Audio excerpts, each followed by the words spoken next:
como escalar o deploy de multi-site Drupal utilizando o GitHub Actions. Um pouco mais sobre mim, para vocês conhecerem. Eu me chamo Emerson Reis. Eu trabalho como Senior DevOps Engineer na Zutia. Eu já mexo com Drupal já faz algum tempo, uns 7 anos. Já trabalhei com Drupal 6, Drupal 7, Drupal 8, 9, 10 e 11. Então, estou um tempo já mexendo com isso. E nesse meio tempo também trabalho como DevOps, né? Não só na parte do desenvolvimento de Drupal em si. Se vocês quiserem me encontrar, você pode me encontrar no próprio site do Drupal. Convido vocês a criarem a conta, conhecer a comunidade, é lá onde tudo acontece. E pode entrar em contato. Bom, para começar aqui, como eu imagino que nem todo mundo conheça um pouco sobre Drupal, né? Talvez só para testar aqui, quem aqui conhece Drupal, já trabalhou com Drupal? Pode levantar a mão, por favor? Uma parte aí, mas tem muita gente que não conhece, né? Bom, Drupal uma plataforma open source, como já foi falado, código aberto. Ela é um CMS, então você pode utilizar para criar sites, plataformas, ou como foi apresentado hoje mais cedo, também só como uma base de dados para um aplicativo, como uma plataforma do Flutter, pegar os dados. Ela é muito assim diversa, pode utilizar o Drupal para muitas coisas.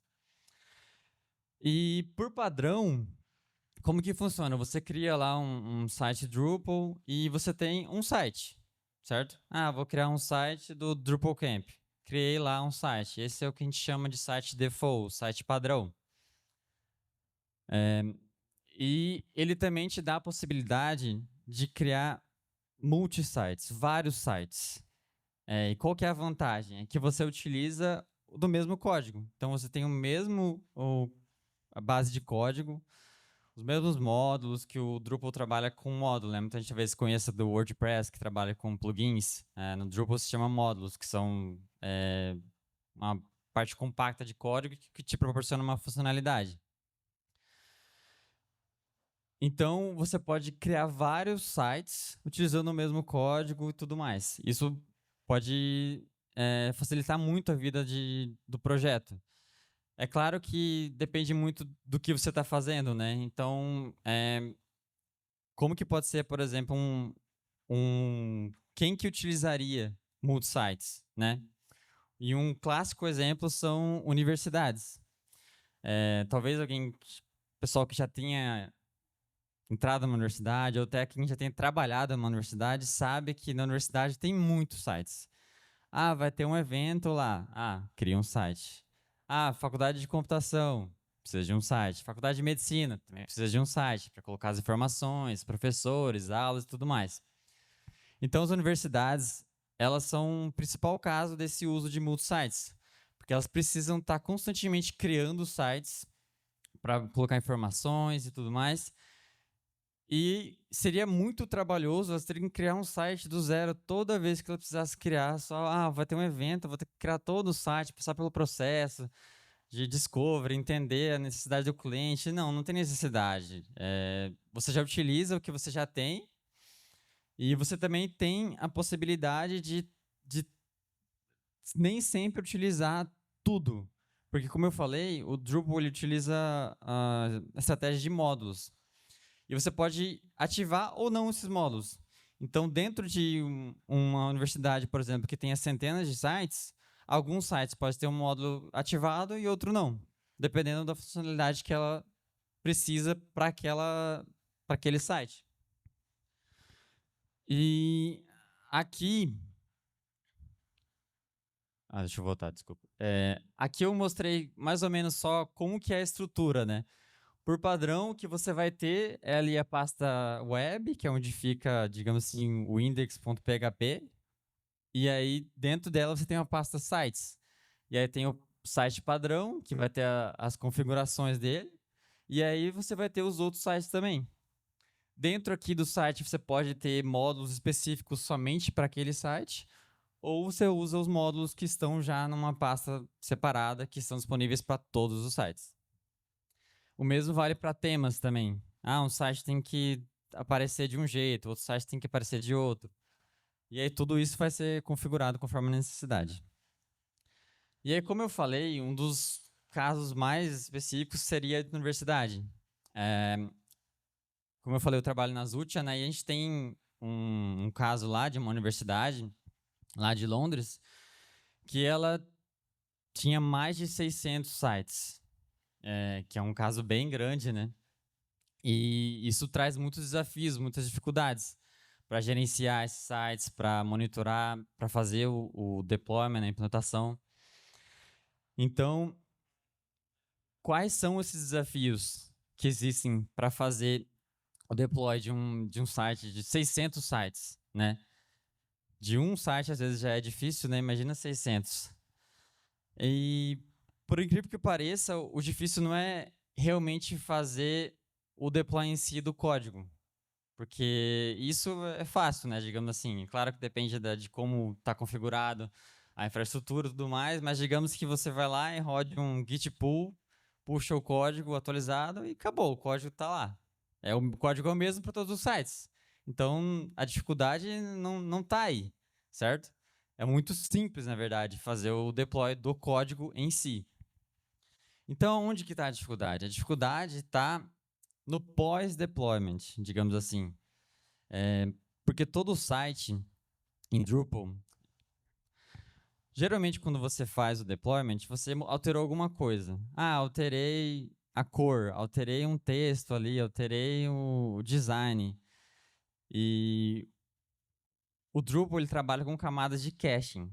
Então, quando você faz uma alteração, você vai ter que invalidar todos aqueles dados, aquelas informações que estão cacheadas lá no site, no servidor, na infraestrutura que seja, no banco de dados, Memcache, o que seja, onde tiver cacheado. Então, você precisa ter um processo, após atualizar o código, que faça a invalidação desse cache, que limpe esse cache todo. E esse processo, dependendo do tamanho do projeto, pode demorar um pouco. Além disso, você também tem necessidade, às vezes, de alterar a estrutura do banco de dados. Pode ser que você esteja adicionando uma nova coluna numa tabela, alterando o tipo, enfim, várias possibilidades. E isso também você precisa fazer depois de atualizar o código. Você vai lá e aplica essas atualizações de banco de dados. Outra coisa também do Drupal é que ele tem um sistema de configurações. Então, como você sabe, como eu expliquei, né, ele é um sistema muito flexível. Então, cada site ele tem, digamos assim, as suas próprias configurações. E o Drupal ele criou um sistema para você conseguir salvar essas configurações no código, para que você consiga versionar e tudo mais, todas as vantagens de ter as configurações de um código. E quando você faz uma alteração, você altera o código e aí você precisa aplicar essas configurações que estão no código para o banco de dados. Isso também é necessário uma ação, que também leva seu tempo. Ele precisa ler todas as configurações, verificar, validar e, enfim, aplicar. Tudo isso leva tempo, como eu falei. E quando você tem 600 sites, você já consegue imaginar o desafio, né? Conseguir executar todos esses processos em tempo hábil. E o porquê disso? Por vários motivos, né? Primeiro que ninguém quer esperar um dia, 2 dias para fazer um deploy de alterar a cor de um botão, certo? Segundo que a demora em um processo de deploy, ela acaba afetando a confiança dos desenvolvedores e também dos stakeholders, dos gerentes de projetos, todo mundo que está envolvido no projeto em si. Porque imagina que você faz um deploy e aí depois você percebe que causou um bug, tem um problema. Alterou a cor errada, no site errado, colocou o texto errado ou não está alinhado. Poxa, você já pensa assim, nossa, eu vou ter que fazer o código, passar review e tudo mais, vai demorar mais um dia. Ou seja, os clientes vão estar vendo aquele erro por um bom tempo. E você não vai ter como fazer nada em relação a isso. Então, o que isso cria? Cria um medo. O desenvolvedor fica com medo, fala, cara, se eu fizer alguma coisa aqui, eu vou quebrar alguma coisa, vai demorar para arrumar, vai todo mundo ficar estressado, vai ter pressão, enfim, tudo mais. E aí, o que que isso acaba acarretando? Acaba que você cria um processo de deployment que demora meses, semanas, né? Você não tem confiança, você tem medo de causar algum problema, então você demora muito mais tempo testando, validando as alterações, até enfim, implementar em produção. E isso não é ideal, né? A gente não quer isso. Então, como que a gente pode resolver isso? E eu trouxe aqui para vocês uma abordagem mostrando desde o começo como que seria a implementação, digamos assim, ruim, a básica, e como que a gente foi desenvolvendo, evoluindo até encontrar uma solução que fosse ideal, claro, dentro dos limites de orçamento, de tempo, de recursos e tudo mais, né? Porque a gente sabe que todo projeto a gente pensa em várias coisas, vou fazer tal coisa, vou fazer tal coisa, vou fazer isso, aquilo, mas não é bem assim, né? O cliente tem um dinheiro, ele não quer gastar tudo, ele tem um orçamento limitado, tem um tempo, tem que estar pronto até tal tempo. Então, começando aqui para a abordagem inicial, seria a mais básica, a mais simples, mais fácil de implementar. Aqui vocês vão perceber que eu não me atentei muito a coisas específicas, assim, sabe? Eu vou partir mais realmente de como você fazer, como você abordar. Então aqui eu tenho um exemplo básico do GitHub Actions. Acho que talvez eu tenha pulado essa parte. Para quem não sabe o que é GitHub Actions, é a plataforma de CI/CD do GitHub. Então você utiliza ela para fazer deployment, executar automações e tudo mais. E você cria um arquivo que o GitHub consegue ler esse arquivo, seguindo as especificações dele, para executar o que você quer que ele execute, alguma automação, algum deployment, qualquer coisa que seja. Então aqui é um exemplo de um arquivo. Eu não vou me atentar muito a cada detalhe, mas enfim, eu vou mostrar aqui que vocês podem ver ali na linha 6. Não sei se dá para enxergar os números do código, tá dando para enxergar legal? Tá. Na linha 6 ali, tem a definição de todos os jobs, né? Então, dentro dela, cada bloco ali seria um bloco de execução separado. E cada bloco desses, ele é executado pelo que a gente chama de GitHub Actions Runner, que é o que realmente vai rodar esse código aqui que tá sendo configurado aqui. E aí a gente vai ver aqui que primeiramente a gente faz o deploy do código.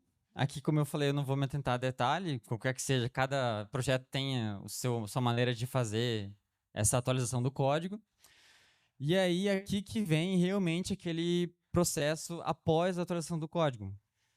Que no Drupal, o Drupal tem esse comando chamado drush, que é onde você executa várias ações dentro do Drupal usando a linha de comando.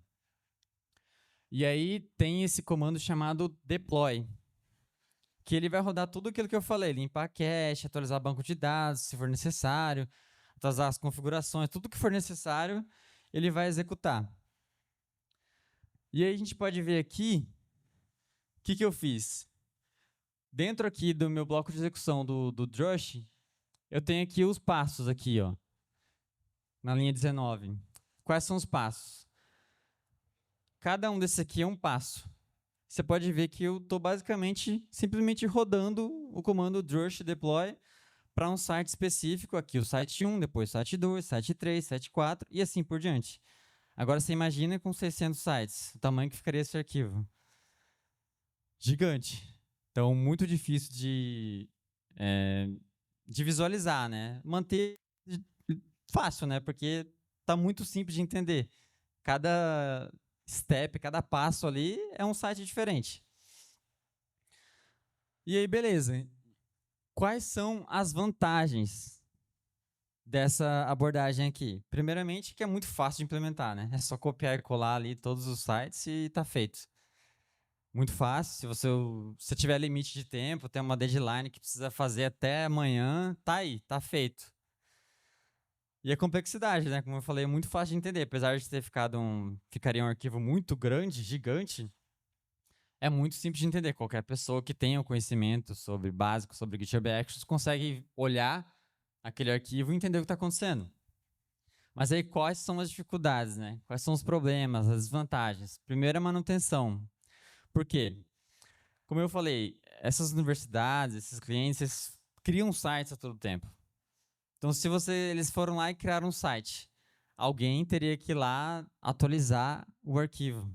Então, no processo de criação, o desenvolvedor precisaria estar junto para poder fazer a atualização desse arquivo, para cada site que fosse atualizado, adicionado ou removido. Pode ser, acabou o evento, não preciso mais, pode remover. Aí eu teria que ir lá remover manualmente do arquivo.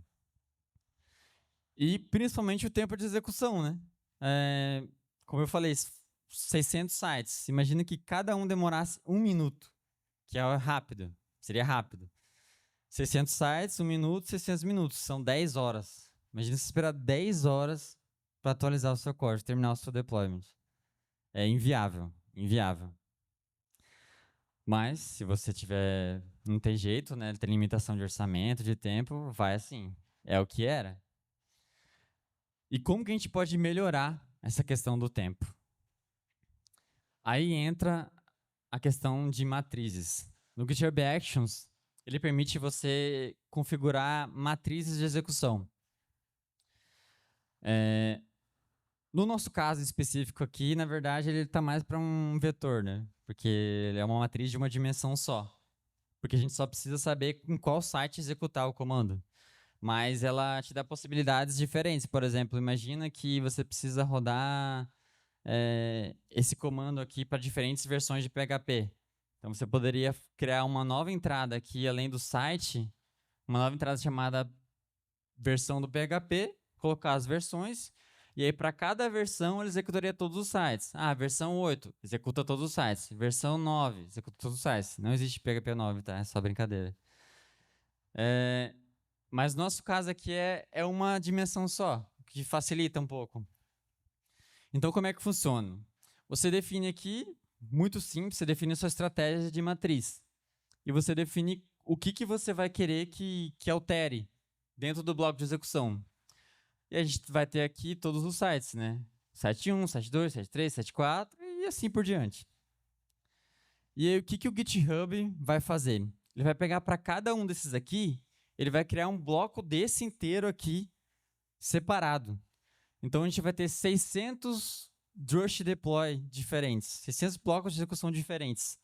E cada um vai rodar isso aqui, que é uma variável definida pelo GitHub, né, que pega a matriz, aí o site que está batendo aqui, com esse valor, com esse nome aqui, e dentro do valor dele aqui, que é basicamente a URL do site, que é como esse comando aqui ele consegue saber em qual site ele tem que executar. Bom, tudo bem, tudo muito bonito, né? Mas, assim, a gente continua aqui tendo o problema da manutenção, né? Porque eu ainda continuei tendo todos os sites ali manualmente escritos. Mas a gente resolveu o problema da tempo de execução. E por quê? Porque quando você cria aquela matriz ali, o GitHub, o que ele faz? Como eu expliquei, ele vai criar um bloco de execução para cada site. E ele vai enviar esses blocos de execuções para os runners, como eu expliquei antes, que são os que realmente copiam isso dali e executam essas ações.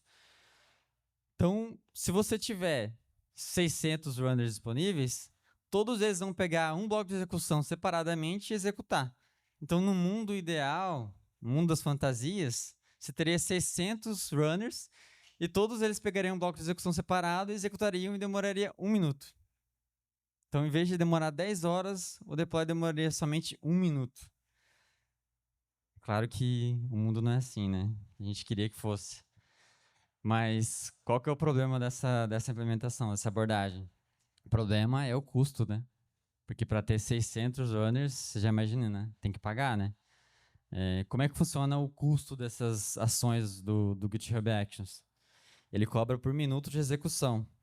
Então, se você roda 600 minutos ali, independente se está em paralelo ou não, ele vai cobrar aqueles 600 minutos. Até aí, beleza, tranquilo. Mas o problema mesmo é que ele cobra por minuto e arredonda para cima. Então imagina, por exemplo, assim que cada comando daquele de drush deploy, ele demora 1 minuto e 1 segundo. O GitHub vai te cobrar 2 minutos. Então, se você comparar, por exemplo, essa abordagem aqui, que te cobraria, digamos assim, 1.200 minutos, porque foi 2 minutos para cada site, a abordagem anterior só te cobrava 600. Por quê? Porque era um bloco de execução só. Então, um runner só ia rodar todos aqueles comandos sequencialmente, entendeu? Em vez de 600 runners rodando aqui. Aí já ia começar a doer o bolso, né? Aí é complicado. E também um outro problema aqui seria o uso de recursos dos seus servidores. Porque imagina 600 comandos rodando ao mesmo tempo. Todos eles fazendo leitura do banco de dados, escrito no banco de dados, no Memcache, no Redis, usando o CPU, memória do seu servidor. Né? Talvez o seu servidor, sua infraestrutura não aguente rodar todos esses comandos ao mesmo tempo. Então, daí, calma lá, vamos ver. Como é que a gente pode ter um balanço aí, né? Entre não ter que esperar 10 horas, mas também não ferrar com a minha infraestrutura, né? Acabar com ela, deixar ela sem conseguir responder a nada, ou talvez até deixar ela irresponsiva e ter que recriar de novo, destruir e tudo mais. E aqui eu trouxe só um exemplo prático, real mesmo, de uma execução que ela durou ali, você pode ver, ela durou 16 minutos e 17 segundos. Mas o GitHub cobrou 54 minutos. Ou seja, 3 vezes mais o valor. Então você precisa tomar cuidado, né, com essa abordagem, saber como que funciona a cobrança antes de já fazer a implementação. E aí, como que a gente vai resolver para não acabar com nossos servidores, com o nosso banco de dados? Aí o GitHub te dá a opção de dizer para ele, olha, eu quero rodar em paralelo, né? Porque eu não quero demorar 10 horas, 20 horas, um dia para terminar o meu deployment. Mas também, calma lá, né? Vamos abaixar um pouco. Roda só 2 de cada vez. Roda só 2 de cada vez, tá bom. Não vou pagar, vou acabar com o meu servidor e também vai demorar, digamos, metade do tempo. Certo? Parece pouco, só 2 de cada vez, mas em vez de rodar por 10 horas, vai para 5 horas. Cara, é ruim, ainda tá muito ruim. Mas para quem tava esperando 10 horas, é uma maravilha. Mas, cara, bota 10. Botou 10. Cara, de 10 horas foi pra 1 hora. Cara, 1 hora, mano, tá beleza, velho. 1 hora é tranquilo. De boa, boto ali, vou almoçar e volto. Né? Faz o deploy, sai, vai almoçar e volta. Brincadeira. Não façam isso. Então, essa abordagem é muito simples. Você só coloca ali o que você quiser, o valor, vai brincando com ele, tenta um, tenta outro, e assim por diante. Então, o que a gente faz? A gente resolve essa questão aqui do uso de recursos do seu servidor, sua infraestrutura. Claro que aqui vai ser sempre uma balança, né? Quanto eu quero em paralelo, mas também quanto minha infraestrutura consegue rodar em paralelo. E aí, cada projeto vai ter o seu caso de uso aí. Mas a gente continua com o nosso problema, né? A manutenção ainda, todos os sites ainda estão escritos manualmente ali no arquivo. Vou ter que alterar, adicionar um novo site, vou ter que alterar o arquivo, fazer o commit, o push. E o custo, querendo ou não, continua aqui, né? Você paralelizou, mas os runners vão continuar rodando igual. Diminuiu a quantidade de paralelidade, digamos assim, paralelismo, mas o preço vai ser o mesmo. E como que a gente resolve a questão da manutenção? A gente adiciona um novo bloco de execução anterior ao drush deploy, de rodar todos os comandos aqui. Aqui é só um exemplo, assim, sabe? Não liguem muito para o que está escrito aqui, o código, é só para ter uma ideia. O que esse bloco de execução vai fazer? Ele vai pegar todos os sites que existem, né, na plataforma, no seu projeto. como eu falei, não tem como eu fazer aqui, porque cada projeto vai ser de um jeito. Pode ser que você tenha que acessar o servidor, ler as pastas, os arquivos que existem para saber. Como eu expliquei lá, cada site tem uma pasta separada, né? Então você poderia simplesmente acessar o servidor, ler todas as pastas que existem e nomear elas e tá aqui. Esses são os sites. Ou pode ser que você já tenha isso em alguma API, ou algum sistema, algum arquivo. E aí você vai ler isso e vai fazer o que você precisar fazer para ler todos os sites. E aí o que você faz? Você joga esse valor dentro desse GitHub Output, que ele chama. Por quê? Porque, como eu falei, cada bloco de execução ele é executado por um runner separado. Pode ser que seja o mesmo? Pode ser, mas pode ser que seja outro, completamente diferente. Eles são isolados. Então, como é que você acessaria isso daqui? Não tem como, né? Então, ele te dá essa opção para você colocar no output. E aí você define o output do bloco de execução em si, lá em cima na linha 19 e 20.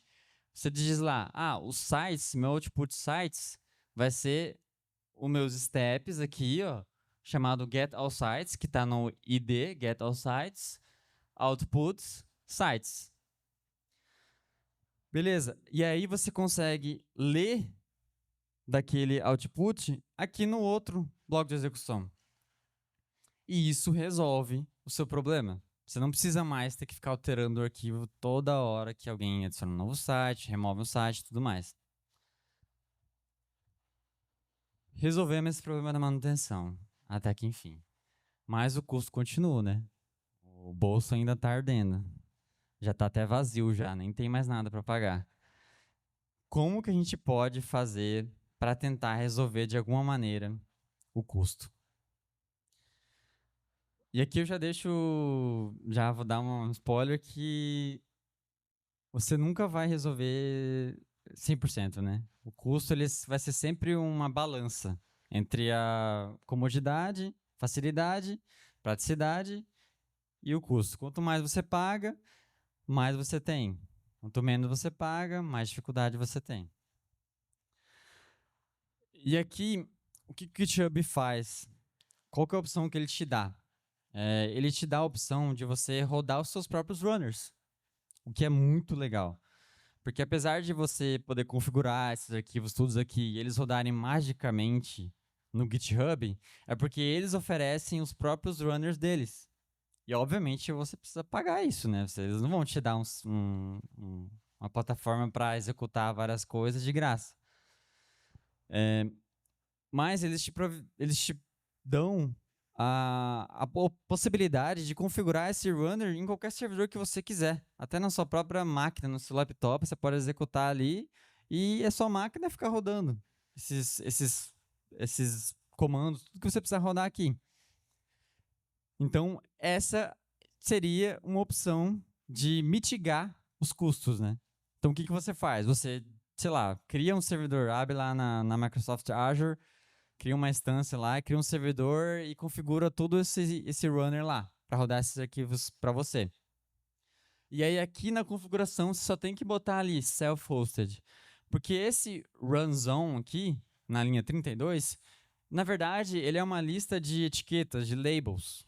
Então cada runner que você configura, você também configura quais etiquetas, quais labels ele tem. E aqui daí o GitHub vai ler isso aqui e vai ver, ó, ele precisa ter essa etiqueta e essa etiqueta. Quais runners são configurados? Vou enviar para esse então.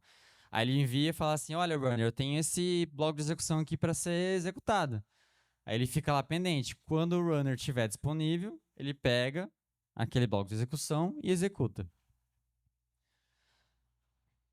Tudo muito legal, né? Muito bom. Porém, o custo continua lá, né? Porque, como eu falei, imagine que você cria uma instância na Microsoft Azure. Alguém tem que pagar essa instância, né? Então, em vez de você estar pagando para o GitHub, você está pagando para a Azure. No fim, vai tudo para a Microsoft. Vai para o mesmo bolso. Então, aqui, como eu falei, a solução ela não é tão simples assim, né? Ela vai necessitar um estudo de caso, para você entender quanto que você pagaria nesse runner para manter esse runner, porque além de você ter que pagar a infraestrutura em si para executar o runner, Você tem que pensar que você também vai ter que ter alguém para gerenciar, para atualizar, para manter esse runner, garantir que ele está rodando, monitorar. Então, tem tudo isso. Será que você tem? Às vezes você não tem mão de obra para fazer isso, então você precisa pagar o GitHub. É mais ou menos essa balança que você vai ter que ver e ver qual lado pesa mais para o seu caso, para o seu projeto. Mas, no geral, todos os problemas podem ser resolvidos até certo ponto. Alguém pode ter pensado aí, mas e se eu voltar lá na abordagem inicial que eu tive? Cadê aqui? Se eu voltar aqui na minha abordagem inicial, em vez de simplesmente rodar eles sequencialmente aqui dentro desse mesmo bloco de execução, e se eu criar um script em Python que roda eles em paralelo? Se eu criar um script em Node, em Shell, qualquer que seja, não importa a linguagem, a plataforma que você use. Você pode fazer isso? Pode. É uma alternativa. E a gente, na verdade, fazia isso, uma coisa muito parecida com isso. A gente tinha um processo lá que fazia basicamente isso. Rodava todos eles em paralelo, de certa forma, né? Com aquele máximo lá, digamos assim, máximo de 4, 6 em paralelo ao mesmo tempo, para não acabar com a infraestrutura. E funcionava. Até o ponto que não funcionava. Por quê? O problema dessa abordagem é quando não dá certo. Imagina que um desses sites aqui deu um erro, dentro dos 600 sites, e você está rodando um script aqui em Python em paralelo. Tipo, você teria muita dificuldade de encontrar qual que falhou, por que falhou, encontrar os logs. Você poderia, claro, configurar para cada site, colocar num arquivo de log separado e depois salvar esses arquivos em um artefato para você conseguir acessar depois? Conseguiria. Mas você perderia isso daqui. Voltando aqui. Você perderia isso daqui. Isso aqui é uma imagem real de um caso exatamente semelhante a esse. Que você tem ali, digamos aqui, esse dali primeiro é o bloco de execução que descobre todos os sites, e aqui é o bloco de execução que realmente executa os comandos em cada site. Essa é a visualização que você tem. Ou seja, você pode ver aqui que aqui só olhando eu já sei, esse cara aqui falhou. Então eu vou olhar, vou clicar aqui, vou abrir, vou ver os logs, vou entender o que ele rodou, o que aconteceu, qual erro que deu, e já vou conseguir facilmente identificar isso. E se você fizesse um script na mão, você teria muito mais trabalho em manter isso, em criar. Então é possível, dá para fazer, mas você também perde muita coisa. Como eu falei, é sempre uma balança. Comodidade contra preço. Quem tem para pagar, paga. Quem não tem, faz o que dá, né? E tá tudo muito bonito, muito, muito legal, mas, novamente, o mundo nunca é perfeito. Qual que é o problema com aquelas abordagens ali? O GitHub ele tem um limite naquela matriz ali. Você não pode ter mais de 256 itens dentro da matriz. E a gente tinha 600 sites. Como fazer para continuar utilizando a mesma abordagem sem ter que jogar tudo para fora? Jogar tudo fora, esquecer, esquece, galera, não vai dar. Como é que a gente faz? Se você parar para pensar, a gente já tem o limite de paralelismo por conta simplesmente dos recursos da nossa infraestrutura. Então a gente nunca vai rodar 600, 200, 100 sites ao mesmo tempo. A não ser que você tenha dinheiro para isso, né? E como bancar isso. Mas em vez de fazer isso, o que você faz? Você divide os sites em chunks, em pedaços de 256. Então aqui a gente tem um bloco de execução após pegar todos os sites. Você separa eles em blocos de 256. Aqui é só um exemplo. E aí você tem um bloco de execução em matriz para cada pedaço daquele. Fica manual? Fica manual. Mas também, dificilmente, você vai ter que vir aqui e atualizar. Só se você criar mais 256 sites. Então, é uma coisa que precisa, mas é difícil. E é isso, pessoal. Ficou alguma dúvida? Alguém quer perguntar alguma coisa? Microfone aberto. Parabéns pela palestra, né? Assim, eu acho bacana você ver você trocar ideia, né? Também trabalho na área de DevOps, né? Eu tenho uma sugestão para ti em relação ao curso, eu também sou tio Patinho, que eu gosto da gente, né? Eu uso bastante a AWS, eu usava o Code Build, né? E o Code Build ele tem um custo interessante. E quando saiu a possibilidade da AWS usar os Code Build junto com o GitHub, me pareceu uma alternativa bem interessante. Hoje eu rodo dessa maneira, né? Então eu não tenho nenhum running fixo, só que toda vez que starta no GitHub Action, ele starta uma tarefa no Code Build. O meu único problema é que o Code Build demora 2 minutos para startar a máquina na AWS. Só que tem uma solução. Tu pode rodar esse runner na AWS com o Lambda. E a Lambda, além de ter um custo baixíssimo, tem 1 milhão de edições mensais gratuitas. O único inconveniente é 15 minutos, né, que você pode rodar na Lambda, mas assim, da forma que a gente você pode garantir que pode 15 chances em um Lambda ali, você vai estar dentro e você vai reduzir o custo de runner a partir do que quiser. Sim, sim. Como eu falei, né? Cada projeto tem a sua especificidade, seus requisitos. Por exemplo, nesse caso aqui, a gente tinha o requisito de usar GitHub Action porque o cliente já tinha um contrato com o GitHub. Então a gente até usa o Code Deploy para fazer o deploy do código, mas toda a automação, o CI/CD é feito no GitHub Actions por eles já terem um contrato de enterprise com o GitHub. Então não fazia sentido a gente tentar achar alternativas, mas com certeza, o que você falou, sempre tem alternativa, utiliza um negócio aqui, outro ali. Ah, sim, você está dizendo sobre o runner em si. Então, é o que eu estava dizendo, eles têm já um contrato dos runners, entendeu? Então já estão pagando pro runner. Então a gente fala, bom, tá pagando, vamos usar.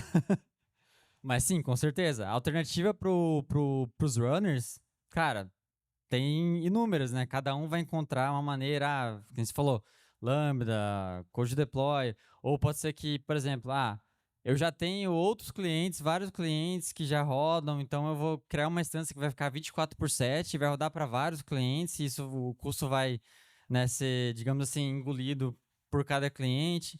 Então, cada uso vai ter uma sua própria implementação, né? Mas com certeza, é uma ótima alternativa, com certeza. Muito obrigado. A gente ainda tem tempo ainda, se alguém tem mais alguma pergunta.